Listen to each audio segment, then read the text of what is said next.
ആരോഗ്യ വിചാരം. ആകാശവാണി കവരത്തി നിലയം അവതരിപ്പിക്കുന്ന ആരോഗ്യ ബോധവൽക്കരണ പരിപാടി.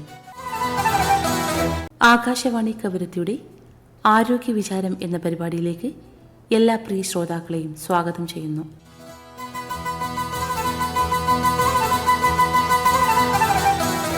ആരോഗ്യം സമ്പൂർണ്ണ ദൈനംദിന ജീവിതത്തിനുള്ള ഒരു ഉപാധിയാണ്.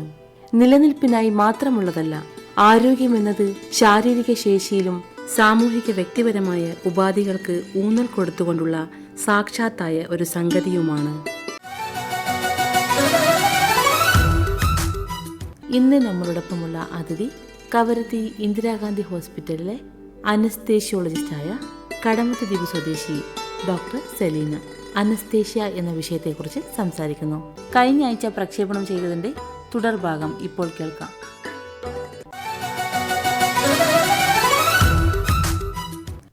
ഈ അനസ്തേഷ്യയെക്കുറിച്ചുള്ള പൊതുവായ തെറ്റിദ്ധാരണകൾ എന്തൊക്കെയാണ്?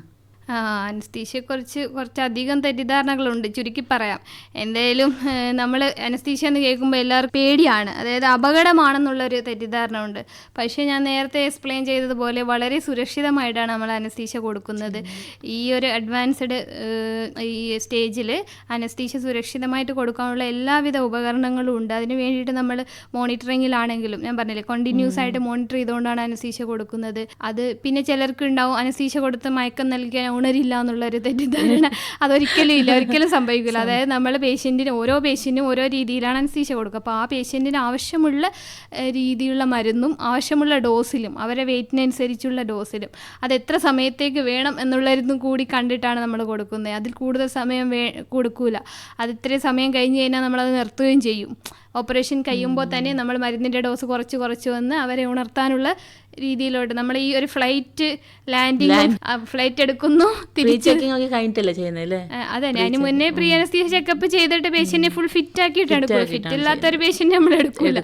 Even for emergency only. എമർജൻസിക്കാണ് നമ്മൾ ഈവൻ പേഷ്യന്റ് ഫിറ്റ് അല്ലെങ്കിലും സർജറി പെട്ടെന്ന് ചെയ്യേണ്ടതാണെങ്കിൽ, ഇപ്പോൾ ഒരു സിസേറിയൻ സെക്ഷൻ വന്നു, കുട്ടിക്ക് ഹാർട്ട് റേറ്റ് കുറഞ്ഞു, അല്ലെങ്കിൽ ഉമ്മക്ക് ബ്ലഡ് പ്രഷർ ഭയങ്കര കൂടുതലാണ്, അങ്ങനെയാണെങ്കിൽ നമ്മൾക്ക് അപ്പം പേഷ്യൻറ്റിന് HB കുറവാന്ന് പറഞ്ഞാൽ നമുക്ക് അവിടെ നിർത്താൻ പറ്റില്ല. അത് എമർജൻസിയുടെ സിറ്റുവേഷൻ അനുസരിച്ച് മാറും. പക്ഷേ അല്ലാത്ത നോർമലായിട്ടുള്ള എലക്റ്റീവ് സർജറീസിക്കൊക്കെ നമ്മൾ പേഷ്യൻറ്റിനെ ഫിറ്റ് ആക്കിയിട്ട് അതിനാണ് പി അനസ്തീഷ്യ ചെക്കപ്പ് ചെയ്യുന്നത്. അതുകൊണ്ട് അങ്ങനെ പേടിക്കാനുള്ളതോ അപകടമോ, അത് വളരെ സുരക്ഷിതമായിട്ടാണ് ചെയ്യുന്നത്. അങ്ങനെ ഉണരില്ല എന്നുള്ള പേടിയൊന്നും വേണ്ട. പിന്നെ അതേപോലെ ഉള്ള ഒരു ബാക്ക് പെയിനിൻ്റെ കാര്യം പറയാം. എല്ലാവരും സ്പൈനൽ അനസ്തീഷ്യ കൊടുത്ത ശേഷം, അതായത് നെട്ടലിൽ ധരിപ്പിച്ചിട്ടുള്ള അനസ്തീഷ്യ കൊടുത്ത ശേഷം ബാക്ക് പെയിൻ, അത് കൂടുതലായിട്ടും കാണുന്നത് സിസേറിയൻ ചെയ്ത അമ്മമാരിലാണ് കൂടുതൽ കംപ്ലയിൻറ്റ് ചെയ്യുന്നത്. അതിൻ്റെ കാരണം എന്ന് പറയുന്നത് ആക്ച്വലി നമ്മൾ നെട്ടലിൽ സൂചി കുത്തുന്നതല്ല.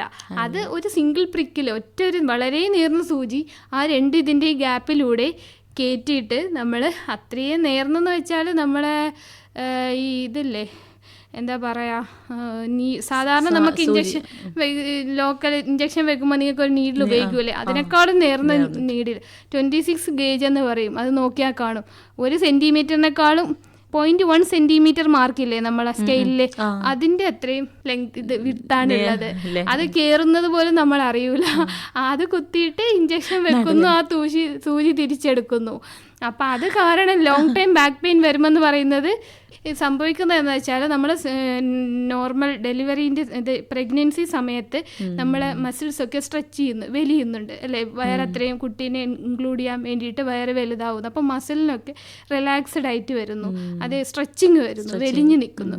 അതേപോലെ മസിൽസ് മാത്രമല്ല, അവിടെയുള്ള ലിഗമെൻസും എല്ലാം സ്ട്രെച്ച് ചെയ്ത് വരുന്നു. പിന്നെ സിസേറിയൻ കൂടി ചെയ്യുമ്പോൾ അവിടെയുള്ള മസിൽസിനെ നമ്മൾ സെപ്പറേറ്റ് ചെയ്തിട്ടാണ് സിസേറിയനിൽ കുട്ടീനെ എടുക്കാൻ വേണ്ടി ചെയ്യുന്നത്. അത് കീറി മുറിക്കുകയല്ല, സ്കിന്ന് കീറിയ ശേഷം അവിടെയുള്ള മസിൽസിനെ സെപ്പറേറ്റ് ചെയ്യുക ചെയ്യുന്നത്. ആ സെപ്പറേറ്റ് ചെയ്ത മസിൽ തിരിച്ചു വന്നിട്ട് കൂടണമെങ്കിൽ കുറച്ച് സമയം എടുക്കും. സമയം മാത്രമല്ല, നമ്മളും കൂടി ശ്രമിക്കണം, അതായത് എക്സസൈസ് ചെയ്യണം. അങ്ങനെ ചെയ്യുമ്പോൾ ആ പണ്ടത്തെ സ്ട്രെങ്തിലോട്ട് വരണമെങ്കിൽ കുറേ സമയം എടുക്കും, എക്സസൈസിൻ്റെ ആവശ്യവുമാണ്. അങ്ങനെ ചെയ്യുകയാണെങ്കിൽ ഇത് മാറാവുന്ന ബാക്ക് പെയിൻ ആണ്. അല്ലാതെ ചെയ്യുന്നവർക്ക് മാറിയത് കണ്ടിട്ടും ഉണ്ടാവും. അതുകൊണ്ടാണ് ഈ ബാക്ക് പെയിൻ എന്ന് പറയുന്നത് ഇത് കാരണമെന്നുള്ളത് നമുക്ക് സമ്മതിച്ചു തരാൻ ബുദ്ധിമുട്ടാണ്. അതേപോലെ തലവേദന വരുന്നത് കോംപ്ലിക്കേഷനാണ്, പക്ഷെ അത് പ്രോപ്പർ ചികിത്സയിലൂടെ മാറാൻ പറ്റും. അതായത് പ്രോപ്പറായിട്ട് റെസ്റ്റ് എടുക്കുക, കഴുത്ത് പൊക്കാതിരിക്കുക, സ്ട്രെയിൻ ചെയ്തിട്ടുള്ള ആക്ടിവിറ്റീസ് ആ ഒരു സർജറി കഴിഞ്ഞാൽ അതേ ദിവസം തന്നെ ചെയ്യാതിരിക്കുക, അങ്ങനെയൊക്കെ ചെയ്യുമ്പോൾ മാറാവുന്നതാണ്. ഇതൊക്കെയാണ് പ്രധാനമായിട്ടുള്ള തെറ്റിദ്ധാരണകൾ. നമ്മളിപ്പോൾ അനസ്തേഷ്യയെക്കുറിച്ച് ഒരുപാട് കാര്യങ്ങൾ സംസാരിച്ചു. ഈ അനസ്തേഷ്യ മേഖലയിൽ പുതിയതായിട്ട് എന്തെങ്കിലും ഒരു സാങ്കേതിക വിദ്യകൾ വന്നിട്ടുണ്ടോ? എന്തൊക്കെയാണത്? ഒരുപാട് പുതിയ സാങ്കേതിക വിദ്യകൾ ഇന്ന് നമുക്ക് ലഭ്യമാണ്.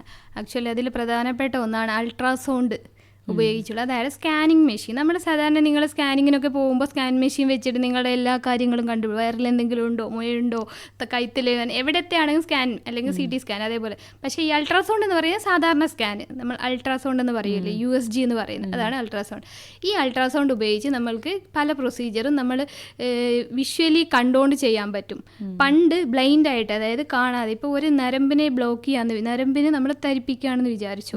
ഇപ്പോൾ കയ്യിലെ സർജറീസിന് ഞാൻ നേരത്തെ പറഞ്ഞ ടൈപ്പ് ഓഫ് അനസ്തീഷ്യയിൽ പറഞ്ഞിട്ടുണ്ടായിരുന്നു. ഈ കൈ ഷോൾഡറിൻ്റെ ഈ ഭാഗത്തുള്ള നരമ്പിനെ തരിപ്പിച്ചിട്ട് കൈ മൊത്തം തരിപ്പിക്കുന്നു. ഇവിടുത്തെ ഇപ്പോൾ കയ്യിലെ ഡിസ്റ്റലിൻ്റെ, അതായത് കൈപ്പത്തിൻ്റെ അവിടെയുള്ള ഒരു ഫ്രാക്ചറാണെന്ന് വിചാരിച്ചു. അപ്പോൾ ഷോൾഡറിൻ്റെ ഈ ഭാഗത്തുള്ള നരമ്പിനെ, അല്ലെങ്കിൽ ആക്സില്ല, നമ്മുടെ കക്ഷത്തിൻ്റെ അവിടെയുള്ള നരമ്പുകളുണ്ട്, അതൊരു കൂട്ടം നരമ്പുകളാണ്, ആ നരമ്പിനെ ബ്ലോക്ക് ചെയ്യുന്നു. അങ്ങനെ ആകുമ്പോൾ ഇതിന് കീപ്പോട്ട് ഫുൾ മരവിപ്പിച്ചു. പേഷ്യൻറ്റിന് ഫുള്ളായിട്ട് മയക്കം നൽകേണ്ട ആവശ്യമില്ല, ഒരു പെയിനും അറിയില്ല, അത് കുറേ നേരത്തേക്കും ഉണ്ടാവും, 4 hours 5 hours, പിന്നെ പെയിനും ഉണ്ടാവില്ല കുറേ നേരത്തെ. അത് ഭയങ്കര പക്ഷേ ഇത് ചെയ്യുന്നത്, പണ്ടൊക്കെ ചെയ്യുന്നത് ഡയറക്റ്റ് ഒരു സൂചി കുത്തി നോക്കും, എന്നിട്ട് പേഷ്യൻറ്റിന് തരിപ്പ് എവിടെ അറിയുന്നതെന്ന് ചോദിച്ചിട്ട് പിന്നെ അവിടെ കൊടുക്കും. പക്ഷേ ഈ ഒരു കാലത്ത് നമുക്ക് USG വെച്ചിട്ട് സിമ്പിളായിട്ട് USGൻ്റെ ഈ പ്രോബ് വെക്കുമ്പോൾ നമുക്ക് നരമ്പ് കാണാൻ പറ്റും. ആ നരമ്പിനെ കണ്ടുകൊണ്ട് സൂചി കയറ്റി ആ നരമ്പിൻ്റെ അടുത്തെത്തി ഇഞ്ചക്ഷൻ കൊടുക്കുന്നു, തരിപ്പിക്കുന്നു. വളരെ സിമ്പിളായിട്ടും വളരെ സേഫായിട്ടും. മറ്റേത് സേഫ് അല്ല, നമ്മൾ കാണുന്നില്ല, എവിടെയെങ്കിലും കൊണ്ടുപോയി തട്ടിയിട്ട് അവിടെ എന്തെങ്കിലും ആർട്ടറി ഉണ്ടെങ്കിൽ അത് ബ്ലീഡ് ചെയ്യും, നരമ്പിലോട്ട് കൂടുതൽ കയറിപ്പോവും. അധികം കയറാൻ പാടില്ല, നരമ്പിൻ്റെ പുറത്തുള്ള ഷീറ്റിലോട്ടാണ് നമ്മൾ ഈ തരിപ്പിക്കുന്ന മരുന്ന് കൊടുക്കുന്നത്. അപ്പോൾ അൾട്രാസൗണ്ടിലൂടെയാണ് നമ്മൾ ബാക്കി ഈ ബ്ലോക്കുകളെല്ലാം ചെയ്യുന്നത്. കയ്യിലും കാലിലും ഈ ബ്ലോക്കുകൾ ചെയ്ത് സർജറി, ആവശ്യമുള്ള സർജറി, ഡിപ്പെൻസ് ഓൺ സർജറി, ഏത് സർജറിയാണ് അതിനനുസരിച്ച്. അതേപോലെ തന്നെ ഈ വെയിൻസ് കിട്ടാത്ത പ്രശ്നങ്ങൾ നമ്മൾ പറയൂലേ, അപ്പം ഞങ്ങൾ പോയി നോക്കും. അപ്പം ഇനി ഞങ്ങൾക്ക് ഭയങ്കര ബുദ്ധിമുട്ടായിട്ടുള്ളതാണെങ്കിൽ പുറത്തത്തെ നരമ്പുകളൊന്നും ഇല്ല, അങ്ങനെ ആകുമ്പോൾ നമ്മൾ അകത്തുള്ള വെയിനുകളുണ്ട്, കുറച്ച് ഡീപ്പായിട്ടുള്ള, അത് നമുക്ക് ഡയറക്റ്റ് ഇടാൻ പറ്റില്ല. വേറെ പ്രത്യേകതരം കെട്ടിയിട്ട് സാധാരണ ഉപയോഗിക്കുന്ന കാനുല അല്ല ഉപയോഗിക്കുക, ഉള്ളിലോട്ടുള്ള നരമ്പുകൾക്ക് ഇടാനായിട്ട് വേറെ ഒരു കത്തീറ്റർ തന്നെയുണ്ട്. അപ്പോൾ അതിടാൻ നമുക്ക് ഇതേപോലെ ആ ഉള്ളിലുള്ള നരമ്പുകൾ കാണാൻ വേണ്ടി അൾട്രാസൗണ്ട് ഉപയോഗിച്ച് ചെയ്യാൻ പറ്റും. അങ്ങനെയുള്ള പ്രൊസീജിയറുകളെല്ലാം ഇപ്പോൾ അൾട്രാസൗണ്ട് ഗൈഡഡ് ആയിട്ടാണ് ചെയ്യുന്നത്. അതൊരു അഡ്വാൻസ്ഡ്, ഇത് വന്നിട്ട് കുറേ ആയി, നമ്മുടെ ഇവിടെയൊക്കെ ഇപ്പോൾ വന്നുകൊണ്ടിരിക്കുന്നു. പിന്നെ ഉള്ളത് അഡ്വാൻസ്ഡ് വീഡിയോ ലാരിഞ്ചോസ്കോപ്പ് എന്ന് പറയും. നമ്മൾ നേരത്തെ പറഞ്ഞ ഇൻക്യൂബേഷൻ പ്രൊസീജിയർ ഇല്ലേ, അത് നമ്മൾ സാധാരണയായിട്ട് ബ്ലൈൻഡ് എന്നല്ല, ഒരു വേറെ നോർമൽ സ്കോപ്പ് വെച്ചിട്ട് ചെയ്യുന്നതാണ്. വായ തുറന്നിട്ട് വായന് ടങ് നാക്കിനെ മാറ്റിയിട്ടാണ് ട്യൂബ് ഉള്ളിലോട്ട് ഇടുന്നത്. ഇപ്പം നമുക്ക് വീഡിയോ ലാരിഞ്ചോസ്കോപ്പ്, അതായത് ഒരു ഈ സ്കോപ്പിൻ്റെ കൂടെ അറ്റാച്ച്ഡ് ആയിട്ട് മോണിറ്ററും ഇത് ക്യാമറ, അതായത് അറ്റത്ത് ക്യാമറ ഉണ്ടാവും. അപ്പോൾ നമ്മൾ ഈ സ്കോപ്പ് ഇടുമ്പോൾ നമുക്ക് വായൻ്റെ ഉള്ളിലുള്ള എല്ലാ സ്ട്രക്ചറും ഈ ക്യാമറയിൽ ഇത് മോണിറ്ററിലൂടെ കാണാൻ പറ്റും. ഡയറക്റ്റ് കണ്ടുകൊണ്ട് തന്നെ വിഷ്വലൈസ് ചെയ്തുകൊണ്ട് ചെയ്യാൻ പറ്റും. അതും ഇതേപോലെ അഡ്വാൻസ്ഡ് ആണ്. പിന്നെ മോണിറ്ററിങ്ങിൽ തന്നെ നമ്മൾക്ക് ഡെപ്ത് ഓഫ് അനസ്തീഷ്യ വരെ ഇപ്പോൾ മോണിറ്റർ ചെയ്യാൻ പറ്റും. അതായത് പേഷ്യൻ്റ് എത്രത്തോളം മയക്കത്തിലാണ് എന്നുള്ളത് അതിനൊരു വാല്യൂ ഉണ്ട്. ഇപ്പോൾ 40 to 60 പറയുമ്പോൾ സർജറീൻ്റെ സമയത്ത് നമുക്ക് 60 വേണം, ഉണർന്നുകൊണ്ടിരിക്കുമ്പോഴത്തേക്ക് അതിനേക്കാളും കൂടുതൽ ഭയങ്കര ഡെപ്തിലോട്ട് പോകുമ്പോൾ, അതായത് നല്ല ഡീപ്പിലോട്ട് 40 വരും. അത് നമുക്ക് മോണിറ്റർ ചെയ്യാൻ പറ്റും. അതെ. അപ്പം അതൊക്കെ ഭയങ്കര അഡ്വാൻസ്ഡ് ആയി. ഈവൻ നമ്മളിവിടെയുള്ള മെഷീനിൽ വരെ ഈ ബിസ് മോണിറ്ററിംഗ് എന്നാണ് പറയുന്നത്, അതിന് ബിസ്പെക്ടറൽ ഇൻഡെക്സ് എന്ന് പറയും. അത് നമ്മുടെ പേഷ്യൻറ്റിൻ്റെ മയക്കം എത്രത്തോളം ഉണ്ടെന്നുള്ളത് മോണിറ്റർ, അതൊരു അഡ്വാൻസ്ഡ് സാധനമാണ്. അത് നമുക്കിവിടെ അവൈലബിൾ ആണ്. പക്ഷെ നമുക്ക് വലിയ സർജറികളൊന്നും ചെയ്യാത്തതുകൊണ്ട് നമുക്ക് ആ മോണിറ്റർ യൂസ് ചെയ്യാനുള്ള ഇതില്ല. പക്ഷേ അവൈലബിൾ ആണ്, ഇപ്പോൾ വന്ന പുതിയ മെഷീനിൽ അത് അവൈലബിൾ ആണ്. പിന്നെ മോണിറ്ററിങ്ങിൽ തന്നെ വേറെ ബിസ്സും ഇതേപോലെ, പിന്നെ നമ്മൾ റിലാക്സേഷൻ നമ്മൾ പറയൂലേ, അപ്പം അതിനും ഒരു വാല്യൂ ഉണ്ട്. അത് എത്രത്തോളം റിലാക്സ്ഡ് ഉണ്ട്, തിരിച്ച് റിലാക്സേഷൻ മാറി വന്നോ, തിരിച്ച് അതൊക്കെ നമുക്ക് വാല്യൂസ് വെച്ച് കാണുന്നത് വെച്ചാൽ അതിൽ നമുക്ക് മോണിറ്റർ ചെയ്യാൻ പറ്റും. അത് ഇത്ര ഒരു ട്രെയിൻ ഓഫ് 4 വരെയുള്ള സാധനമുണ്ട്. അത് 4 കംപ്ലീറ്റ് വന്നാലാണ് പേഷ്യൻ്റ് ഈ റിലാക്സേഷൻ പോയി, പേഷ്യൻ്റ് തിരിച്ചു വന്നു എന്നുള്ളത്. അതൊക്കെ അഡ്വാൻസ്ഡ് ആയിട്ടുള്ള മോണിറ്ററിങ് സിസ്റ്റമാണ്. അതേപോലെ നമ്മൾ ഇഞ്ചക്ഷനൊക്കെ ഇപ്പോൾ ഡയറക്റ്റ് കൊടുക്കുന്നതല്ലേ. ഇപ്പോൾ ആണെങ്കിൽ റോബോട്ടിക് സർജറി അങ്ങനെയുള്ള കാര്യങ്ങളൊക്കെ വരുന്നത് കൊണ്ട് നമ്മൾ ഡയറക്റ്റ് ഇഞ്ചക്റ്റ് ചെയ്യാതെ ഒരു മെഷീനിലോട്ട് പേഷ്യൻറ്റിൻ്റെ ഏജും വയസ്സും ഇട്ട് കൊടുത്താൽ മതി. ആ മെഷീൻ അങ്ങ് കൊടുത്തോളും. എത്രയാണെന്ന് വെച്ചാൽ നമ്മൾക്ക് മാനുവലി ചെയ്യേണ്ട ആവശ്യമില്ല. അതൊന്നും നമ്മളിവിടെ എത്തിയിട്ടില്ല, പക്ഷേ അതൊക്കെ വന്നു തുടങ്ങി. അതൊക്കെ അഡ്വാൻസ്ഡ് സാധനങ്ങളാണ്. അപ്പം അനസ്തീഷ്യയെക്കുറിച്ച് ഞാൻ പറഞ്ഞതിൽ എല്ലാവർക്കും ഒരു കോമൺ ആയിട്ട് എന്താണ് അനസ്തീഷ്യ, എങ്ങനെയാണ് അനസ്തീഷ്യ കൊടുക്കുന്നതിനെക്കുറിച്ചൊരു ഐഡിയ കിട്ടിയിട്ടുണ്ടെന്ന് വിചാരിക്കുന്നു. അതേപോലെ തന്നെ അനസ്തീഷ്യ എത്രത്തോളം സുരക്ഷിതമാണെന്നുള്ളത് ഞാനിപ്പോൾ പറഞ്ഞു തന്നിട്ടുണ്ട്. ഒരിക്കലും അനസ്തീഷ്യ പേടിക്കാനുള്ളതോ അനസ്തീഷ്യ കൊടുത്തിട്ട് ആരും ഉണരാതെയോ പോയിട്ടില്ല. അത് വളരെ സുരക്ഷിതമായിട്ടാണ് നമ്മൾ കൊടുക്കുന്നത്. അപ്പോൾ ഇനി അനസ്തീഷ്യ കൊടുക്കേണ്ട ഒരു എടുക്കേണ്ട സാഹചര്യം വന്നാൽ എല്ലാവർക്കും പേടിക്കാതെ പോവാം. എല്ലാത്തിനും കോംപ്ലിക്കേഷനും ഉണ്ടാവും. അതിപ്പോൾ സർജറി ആണെങ്കിലും അനസ്തീഷ്യ ആണെങ്കിലും നിങ്ങൾ വേറെ എന്ത് ട്രീറ്റ്മെൻറ്റിന് പോയാലും കോംപ്ലിക്കേഷൻ എന്നുള്ളത് നമ്മൾക്ക് വരാം. പക്ഷേ അത് നമ്മൾ മാനേജ് ചെയ്യും. അതേപോലെ പക്ഷേ അതിന് പേടിച്ചിട്ട് അനസ്തീഷ്യ കൊടുക്കാൻ പേടി കാരണം ചില സർജറിക്ക് സമ്മതിക്കാതെ വരലുണ്ട്. അങ്ങനെയുള്ള ആവശ്യമില്ലെന്നാണ് എനിക്ക് പറയാനുള്ളത്. അപ്പോൾ താങ്ക് യു. വളരെ സന്തോഷമുണ്ട് ഇത്രയും തിരക്കുകൾ നീക്കി വെച്ച് ശ്രോതാക്കൾക്ക് വേണ്ടി ഈ ഒരു അനസ്തേഷ്യ എന്ന് പറയുന്ന ഒരു മേഖല തന്നെ നല്ല രീതിയിൽ പറഞ്ഞു കൊടുത്തതിൽ വളരെ സന്തോഷം. Thank you doctor.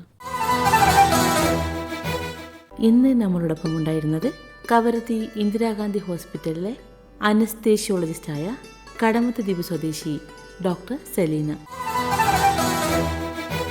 ആരോഗ്യ വിചാരം ആകാശവാണി കവരത്തി നിലയം അവതരിപ്പിക്കുന്ന ആരോഗ്യ ബോധവൽക്കരണ പരിപാടി.